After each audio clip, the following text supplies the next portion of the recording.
Howdy folks, and welcome back.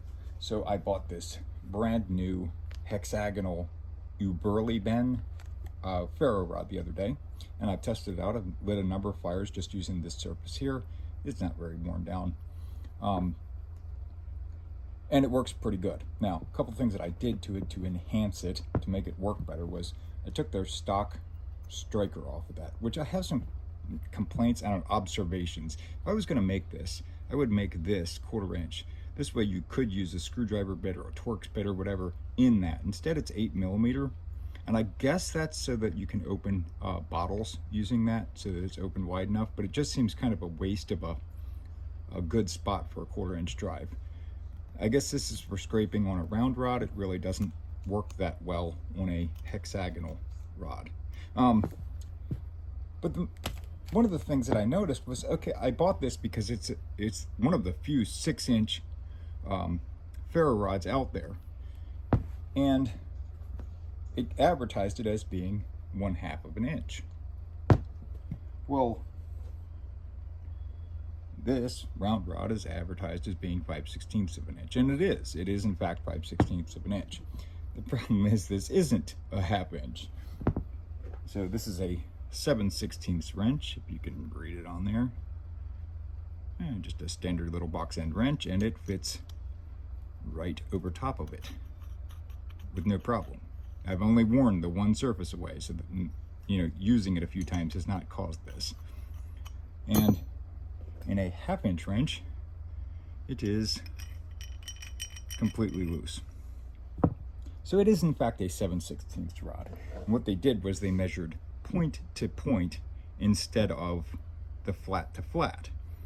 The problem is that this is the only thing of this shape that they measure point to point, and it seems a little bit ridiculous that they would measure it that way. So just for instance, this is an Allen wrench, that you'd find in a toolkit, and it is measured 12mm. You can read that. Let's see. Anyway, yeah, there you go, 12mm. So 12mm is larger than 7/16. And if we hold the two together, you can see that the ferro rod is in fact smaller. There's a little step there, 1mm step, than the 12mm. So this is supposed to be smaller than a 1/2 inch, but yet this is smaller still. So guys, come on, if you're gonna sell me something, just tell me what it is, because I got this under the pretense of, well, it is 6-inch, that's good, and the rules of the Alone show, which is kind of what I'm mimicking when I build up this kit, is, let's see, what do they allow? Well, there's a lot of ferro missing from a 7/16 rod to a 1/2 inch rod, and just call it a 7/16 rod. Otherwise I would have just bought the 5-inch round 1/2 inch, and it would have actually been a 1/2 inch by 5 inch. Anyway, seems just like they kind of messed with you on sizing. It works quite well, especially with this little striker. Give a demonstration here. I'm gonna move this cloth away so I don't light anything on fire.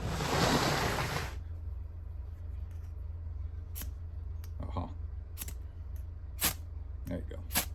So good strikes off of that, and we can compare that to the stock striker, which it just requires a lot more effort, and you can tell that the spark it isn't throwing the spark the same. So yeah, change the sparker out, or use the back of your saw or knife or whatever.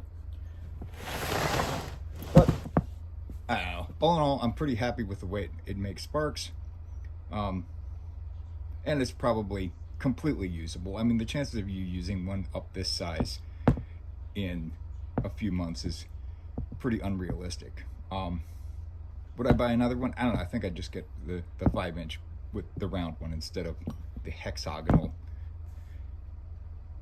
It just seems gimmicky. Yep. All right, that's all. Have a good day.